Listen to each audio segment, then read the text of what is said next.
Welcome back to the Deep Dive. Today, we're doing a critical examination of some really extraordinary material. It revolves around the veteran British politician, George Galloway. And it's not just about his long political career. It's about his claim, his very stark claim, that political freedom in the UK is, well, it's collapsing. Fast. Right. Our sources are all centered on his personal story of state action against him. An incident, he says, and this is a quote, literally broke his heart.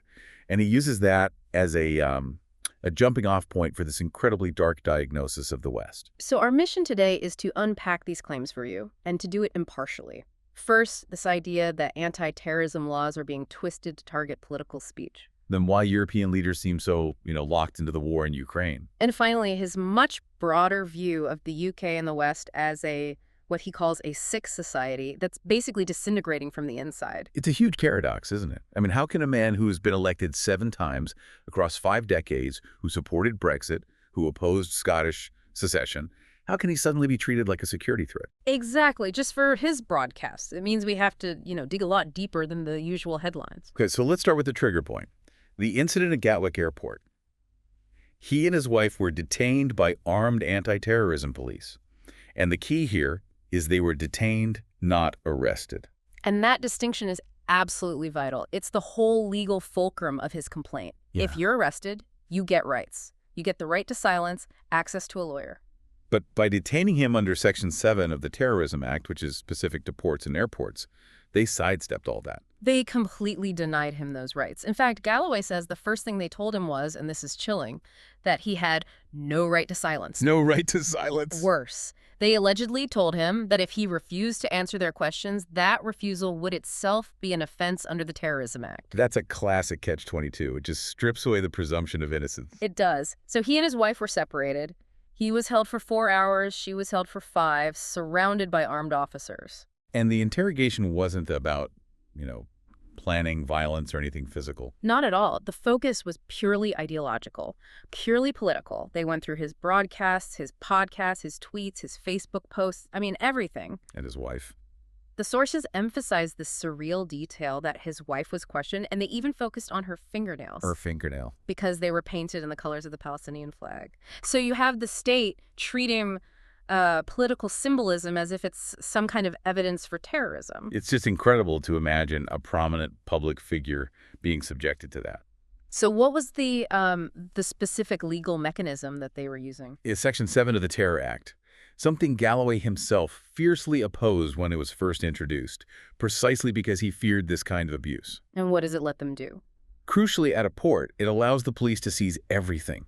Your documents, phone, laptop, all your correspondence, in his case, even legal files and his party's membership lists. And they can do it all without a judicial warrant. So if they'd tried this at his home, they would have needed a judge's sign-off. Exactly. But by catching him at the airport, they could bypass that fundamental check on state power. Galloway is convinced the timing and location were specifically chosen to let them conduct this political surveillance without oversight. And what was the immediate result of this? The personal toll? It had an immediate and measurable physical consequence. He reports developing arrhythmia, a serious heart condition, and his cardiologist confirmed it was recent, directly linking it to the stress and trauma of what happened. Which is where that phrase comes from. Yes. He uses that incredibly powerful line that the police literally broke my heart. The physical toll really underpins his whole political point. It really raises the stakes. Because if this can happen to a 7-time MP, someone with huge public platform, what does that mean for the average person with, dissenting views? That is the core question he's posing to you, the listener. He asks, if they can do this to me, who would be safe in Britain from that? And right now, he's refusing to return to the UK until he gets an assurance he won't be detained again. An assurance the state won't give him. So he's effectively in political exile. Effectively, yes. Okay, so let's turn to the motive. The pretext for all this was what? His opposition to the UK's policy on the war in Ukraine. That's what he gleaned from the hours of questioning. His anti-war stance, which he argues is about Britain's own self-preservation, not about helping Russia, he frames the current policy as national self-harm. But he grounds his right to say that in basic liberal principles. He does. He specifically cites John Stuart Mill, arguing that when you deny a viewpoint the right to be heard, you're not just harming the speaker, you're harming the audience by denying them potentially good advice. This brings us to his wider critique of the whole political landscape. He calls it political cross-dressing. It's a fascinating idea. He's saying the traditional political spectrum has completely inverted itself, especially on foreign policy and international capital. So the traditional left. The Social Democrats across Europe, including the UK Labour Party, have, in his view, become the primary warmongers. They're the ones enthusiastically backing the Ukraine conflict. And the peacemakers are now found on the right. Increasingly, yes. He observes that the few consistent voices calling for peace and questioning globalization are now coming from the political right. The traditional socialists have adopted the interventionist mantle, while conservatives are sounding more isolationist. It's a complete swap.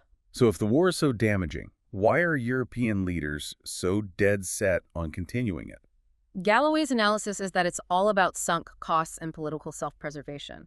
These governments are, as he puts it, steeped in blood. They've spent hundreds of billions. And admitting they were wrong would be political suicide. It would be fatal. To admit they misused all that money and were wrong-footed would mean certain political destruction. And you have to remember, this is all happening while their domestic approval ratings are at rock bottom. Right, the polls. Exactly. Okay. You see figures like Keir Starmer in the UK reportedly polling as low as 10% approval at times. Macron in France around 11%. So for them, continuing to reinforce failure in Ukraine is, ironically, their only real political choice. The alternative is admitting a catastrophic mistake. Okay, so if that's the failure in foreign policy, what happens when that same mindset is turned inwards onto domestic society? This is where his critique of the sick society really begins. It is. He argues these societies aren't just failing on the world stage, they are culturally and socially disintegrating at home. And he starts with the institutions that are supposed to hold power to account. The mass media. Yes. He claims the major media outlets have just given up their role as watchdogs. He uses his own case as an example, a successful MP, yet he's been completely blacklisted by the BBC for over a decade because his views on Iraq or Ukraine don't fit the orthodoxy. And that inertia, that inability to change course, you see it in policy too. You do. He points to the absurdity of the EU planning its 20th sanctions package against Russia. After 19 failed attempts, the sheer momentum of reinforcing failure just keeps rolling on. But he takes this critique to a much darker place, connecting this societal sickness to the value of human life itself. He makes some very provocative claims about state-assisted suicide. He sees the push for euthanasia as a sign of a society that's lost its moral compass and is giving up. He points to the labor leader, Keir Starmer, exploring policy options which Galloway frames very critically as a scheme where you could, quote, shuffle your old grandmother off to a pod. A very stark image. And this concern for life extends to the beginning of life, too. Absolutely. He highlights what he calls a shocking statistic in the UK, a 42% abortion rate. As he puts it, almost every other baby is aborted. He argues a society that allows that while making it easier for the elderly to die is basically engaged in self-harm. And he also says that faith itself is being targeted. Yes, derided and criminalized is the phrase he uses. He gives the specific example of people being arrested just for peacefully praying the rosary outside abortion clinics. For him, that's the state enforcing what he calls a grim dictatorship of the prevailing orthodoxy. He even connects this to the economy on the high street. Right, the issue of gambling. He says it's become pervasive and that in some communities it's practically the only economy we've got. A shift from productive work to mass speculation, which he sees as another symptom of a society giving up. What's so interesting here is that these positions, anti-abortion, pro-family, anti-euthanasia, are not what you typically associate with a lifelong socialist. And that is the very essence of the political cross-dressing he talks about. On these deep moral questions, Galloway, the old-school socialist, finds himself completely aligned with traditional conservatives. And the liberal establishment has, in his view, zero tolerance for these ideas. Given how serious the Gatwick incident was, did anyone from the other side, any political opponents, defend his right to speak? Remarkably, yes. And Galloway highlights this himself. He points to Lord Hannon, a man he had a bitter history with.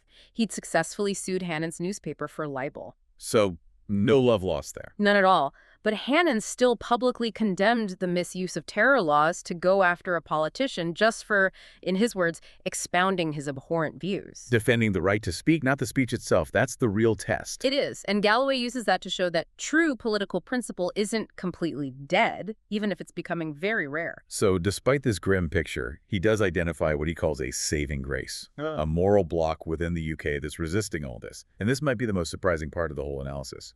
It's a really unique observation. He claims the only reliable, solid block of people who oppose these trends, the push for abortion, for state suicide, breakdown of the family, are the Black and other ethnic minority populations. Specifically Muslims and Black African Christians in London. Yes.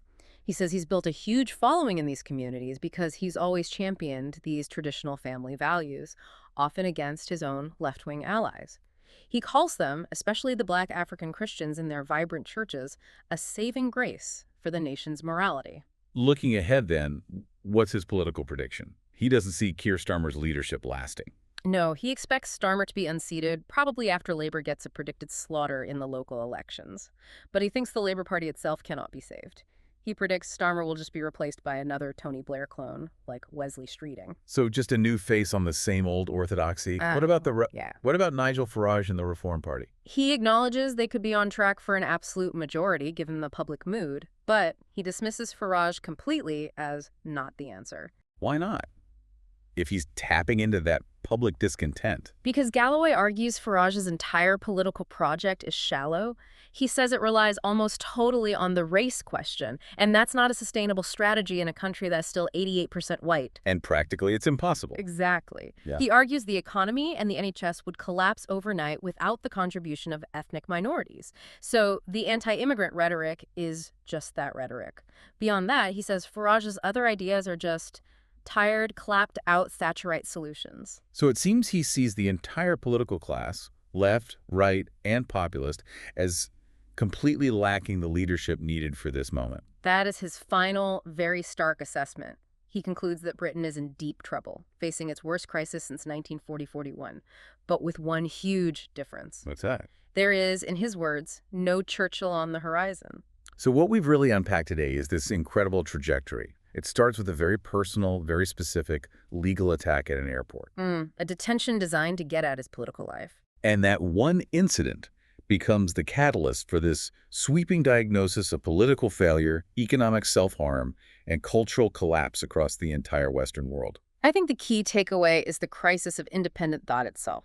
I mean, Galloway's huge online audience, we're talking double-figure millions a week, that proves there's a massive public hunger for voices outside the approved narrative. When the political class, the media, and the state security apparatus all align on the big issues. Any independent voice, it doesn't matter if they come from the socialist tradition or the conservative one, they immediately become the target. Indeed. And that leaves us with a really provocative thought for you to take away. George Galloway, a lifelong socialist, now finds his strongest allies on core moral issues: abortion, euthanasia, family among social conservatives, and religious ethnic minorities.